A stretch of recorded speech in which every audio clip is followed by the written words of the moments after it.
Cipher case Imran Khan اور شاہ محمود کی درخواست ضمانت پر فیصلہ محفوظ۔ وکیل عمران خان نے اپنے دلائل میں کہا، مجھے باخدا معلوم نہیں تھا کہ chairman P T I cipher case میں گرفتار ہیں۔ عطا تارڑ نے ٹی وی پر کہا، chairman P T I cipher case میں جوڈیشل ریمانڈ پر ہیں۔ عجیب بات ہے کہ سائفر کیس میں عطا تارڑ کو چیئرمین پی ٹی آئی کا معلوم لیکن وکلاء کو نہیں ہے۔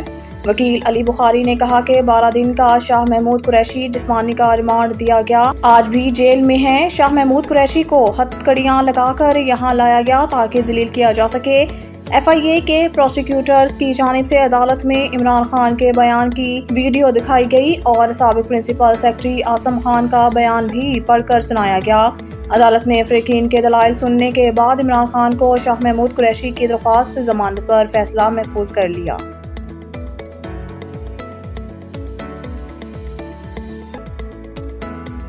سائفر کیس اسد عمر کی درخواست ضمانت قبل از گرفتاری منظور۔ جج ابوالحسنات ذوالقرنین نے ایف آئی اے پروسیکیوٹر کے بیان کی روشنی میں ضمانت منظور کی۔ اسد عمر کو 50,000 روپے کی ضمانت مچل کے جمع کروانے کی ہدایات کی گئی۔ ایف آئی اے پروسیکیوٹر شاہ خاور ایڈوکیٹ نے عدالت میں اہم بیان دیتے ہوئے کہا کہ اس وقت اسد عمر کی گرفتاری درکار نہیں ہے کیونکہ ابھی تک ان کے خلاف شواہد نہیں، لیکن دوران تفتیش شواہد سامنے آئے تو دیکھیں گے۔ اسد عمر کو ایف آئی آر میں نامزد نہیں کیا گیا، عدالت میرا بیان لکھ لے۔ آفیشل سیکرٹ ایکٹ کی عدالت میں chairman P T I Shah Mahmood Qureshi اور اسد عمر کے خلاف سائفر کیس کی سماعت کی گئی۔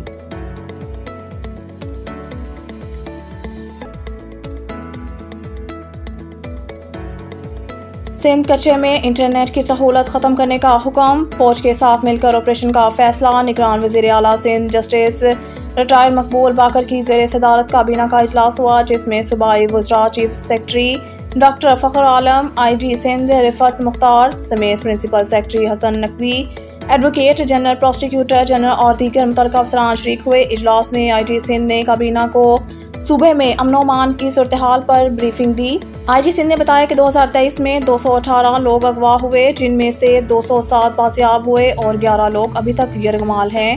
اس موقع پر نگران وزیر اعلیٰ سندھ نے آئی جی کو مغویوں کو فوری بازیاب کرانے کی ہدایات کی۔ آئی جی سندھ نے کچے میں ڈاکوؤں کے خلاف آپریشن پر بھی بریفنگ دی، جس پر نگران وزیر اعلیٰ سندھ نے کہا کہ کچے میں اچھی شہرت کے حامل پولیس افسران اور اہلکار تعینات کیے جائیں اور جو پولیس والے اچھی کارکردگی نہ کریں ان کو تبدیل کریں۔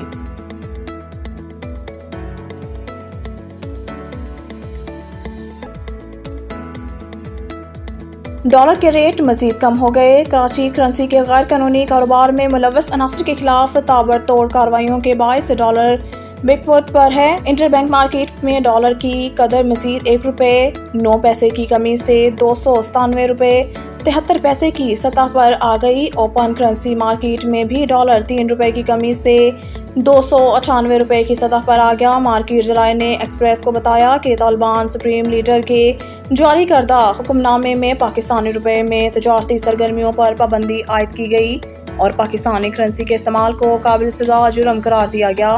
افغان حکومت کے اس اقدام سے پاک افغان باہمی تجارت میں ڈالر کا عمل دخل شروع ہونے سے اوپن مارکیٹ میں دباؤ بڑھنے کے خطرات نے ڈالر کے اوپن ریٹ بڑھانے میں کردار ادا کیا ہے، لیکن انٹر بینک مارکیٹ میں متعلقہ اداروں کی انسداد اسمگلنگ کے لیے سرحدوں، داخلی اور خارجی راستوں کی سخت نگرانی جیسے عوامل اثر انداز ہیں۔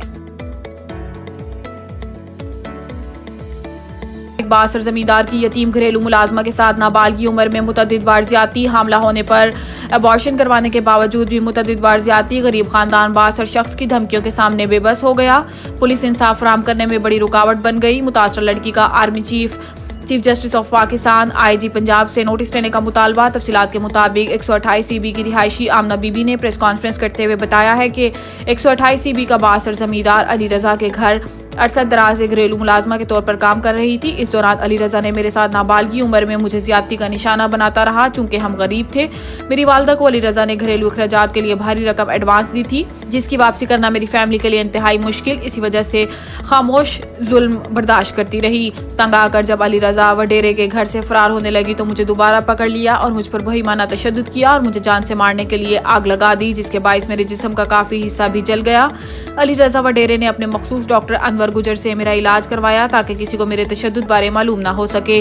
میرے رشتہ داروں کو جب تمام حقائق بارے معلوم ہوا تو مجھے وڈیرے کے چنگل سے آزاد کروایا، مگر بعد ازاں پھر مجھے چنگی نمبر 5 بورے والا سے زبردستی اپنی گاڑی میں اغوا کر کے ساتھ لے گیا اور اپنے ڈیرے پر لے جا کر ایک کمرے میں بند کر دیا۔ رات گئے پھر میرے ساتھ زبردستی زیادتی کی اور پسٹل دکھا کر دھمکیاں بھی دیتا رہا۔ مسلسل ظلم کی چکی میں دھنستی چلی گئی۔ اب دوران زیادتی حاملہ ہونے پر میرا DNC بھی کروایا۔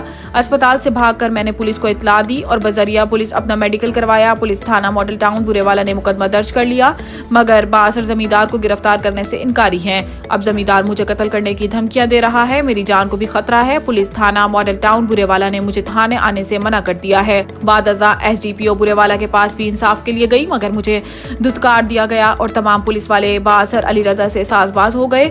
پولیس مجھے انصاف فراہم کرنے میں بڑی رکاوٹ بن چکے ہیں۔ متاثرہ لڑکی آمنہ بی بی نے army chief justice of Pakistan IG Punjab DPO Vehari Isa Khan Sukhera سے مطالبہ کیا ہے، اگر مجھے انصاف فراہم نہ کیا گیا تو DPO آفس کے سامنے خود کو آگ لگا کر خودکشی کر لوں گی اور ذمہ داری پولیس پر عائد ہوگی۔ ترجمان وہاڑی: پولیس کے مطابق ملزم نے عبوری ضمانت کروا رکھی ہے، قانون کے مطابق کارروائی کی جا رہی ہے۔ میرا نام آمنہ ہے، چک نمبر 128 بھی بورے والا کی رہنے والی ہوں۔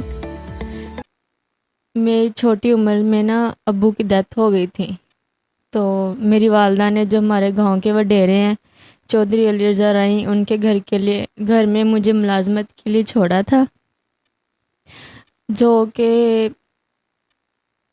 ایک درندہ انسان ہے۔